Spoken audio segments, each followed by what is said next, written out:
नमस्कार, आप देख रहे हैं द हिंद 24 न्यूज और मैं हूं आपके साथ साक्षी। आइए नजर डालते हैं आज की बड़ी खबरों की ओर। सूरत शहर में सोशल मीडिया पर वायरल वीडियो से मचा विवाद। हाल ही में सूरत शहर में एक वीडियो सोशल मीडिया पर वायरल हुआ, जिसके चलते बड़ा विवाद बढ़ गया। किड लोकल नाम की एक संस्था द्वारा पालिका की बीआरटीएस बस के अंदर डीजे बजाकर डांस और वीडियोग्राफी की गई थी। ये वीडियो बाद में रील्स के रूप में अपलोड किया गया, जिसके बाद मनपा को तत्काल कार्रवाई करनी पड़ी। पालिका के सिटी लिंक को विभाग ने स्पष्ट किया कि ये कृत्य पूरी तरह गैर कानूनी है और इसके लिए किसी भी प्रकार की अनुमति नहीं दी गई थी। इस मामले में अब संस्था के खिलाफ नोटिस जारी करने की प्रक्रिया शुरू कर दी गई थी। जानकारी के मुताबिक संस्था ने डिपो के अंदर शूटिंग करने की अनुमति ली थी, लेकिन उसने बस के भीतर म्यूजिक बजाकर शूटिंग की। ये घटना 9 अगस्त को हुई थी, जब बस के अंदर डांस पार्टी आयोजित की गई थी। જે સાહેબ વિડીયો વાયરલ થયો છે, શું કહેશો કઈ રીતની બેન્ડ જે સંચાલક છે એમની સામે કઈ રીતની કાર્યવાહી?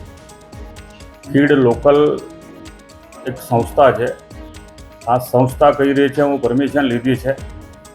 અમારો સિટીલિંગ કંપનીનો જે જનરલ મેનેજર છે એ હાલ મારી વાત થઈ કે અમે શરતોના આધીન એમને પરમિશન આપી હતી, પરંતુ શરતોના આધીન તમે પરમિશન આપી એ વિભાગના અમે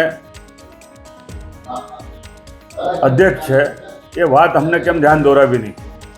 તો હાલમાં જ એમને બરાબરના ખખડાવ્યા છે અને હું કમિશનરશ્રીને વિનંતી કરું છું, આવા જનરલ મેનેજર પરવીન પ્રસાદ એવી ભૂલ આ કદાચ આ આપણે સ્વીકારાય નહીં। આ ડીજે પાર્ટી 18 કિલોમીટર સુધી જ્યારે ઓએનજીસીથી મતલબ નેચર પાર્ક સુધી એ લોકોએ ચલાવી, આ એસએમસીને જે નુકસાન થયું છે એમાં ડેપો મેનેજરનો બી કસૂર છે, જનરલ મેનેજરનો બી કસૂર છે।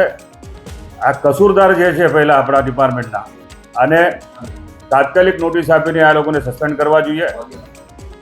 તેમજ જે કંઈ કસૂરદાર છે, અગર જે લોકલ સંસ્થા છે એમની ઉપર પણ ફોજદારી ગુનો દાખલ થયો છે। સુરત મહાનગરપાલિકાએ આજ દિન સુધી કોઈ પણ સંસ્થાને ઠરાવ કરીને હજુ સુધી બસ ફાળવવાની કોઈ નીતિ જ નથી।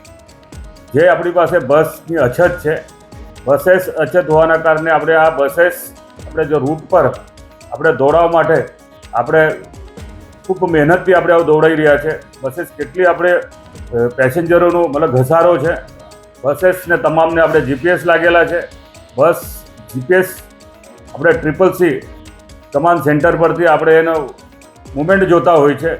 6 મહિના સુધી અમને કેવી રીતે જે આ બસ જેબીએમ કંપનીની એની અંદર બસની અંદર પણ કેમેરા છે, કેવી રીતે એમને ધ્યાન પર નહીં આવ્યું? તે દિવસે આ ખુલાસો કેમ અમારા સિટીલિંગ કંપનીના જનરલ મેનેજરે કર્યો નહીં? આ મોટો મારો સવાલ છે। જનરલ મેનેજરે મને પણ ગુમરાહ કર્યા છે, અમને પણ શાસકોને પણ ધ્યાન દોરાવ્યું નથી। આવા અધિકારીને કોઈ દિવસ માફી ના અપાય। પરમિશન લીધી હતી કે કઈ રીતનું હતું આ બસનું? શરતોના આધીન પરમિશન આપવાની વાત ખુલાસો જનરલ મેનેજર કરી રહ્યો છે, પરંતુ હવે કેવા શરતો મૂક્યા હતા? શરતો મૂકી તો આ કેવી રીતે ત્યાં બસમાં આ લોકો બેઠા? તો આપણો માણસ એની સાથે હતો કે નહીં હતો? આ ડેપો મેનેજરે કેવી રીતે બસની ફાળવણી કરી? નેચર આપણા ઓએનજીસીથી નેચર પાર્ક સુધી 18 કિલોમીટર સુધી આ બસ જાય છે, કેટલા લોકોને એમને બાનમાં લીધા હશે? આ કેટલી મોટી મતલબ આ સુરત મહાનગરપાલિકાની બરાબર કે એની ક્ષતિ બતાવે છે। તો આ ગંભીર બાબત છે। આવા અધિકારીને બીજી વાર શાસકોની સમક્ષ કોઈ પણ વાત લાવ્યા વગર કોઈ પણ વાત હોય એ બહાર આવી ના જોઈએ, અથવા તો મતલબ આવી રીતે પરમિશન ડાયરેક્ટ થવી ના જોઈએ। એટલા માટે આ દાખલો બેસાડવો જરૂરી છે। જે વિડીયો વાયરલ થયો જેમાં કેટલાક પેસેન્જરો પણ હેરાન પરેશાન થઈ રહ્યા છે, એમના દ્વારા કોઈ ટિકિટ એવું કંઈ લીધેલું હતું કે કેમ? હવે તપાસ દરમિયાન બધું જ આવી જશે। તે દિવસનો સમયગાળો, તે દિવસની કલેક્શન એની ઉપરથી એ ખ્યાલ આવશે। देखते रहिए द हिंद 24 न्यूज।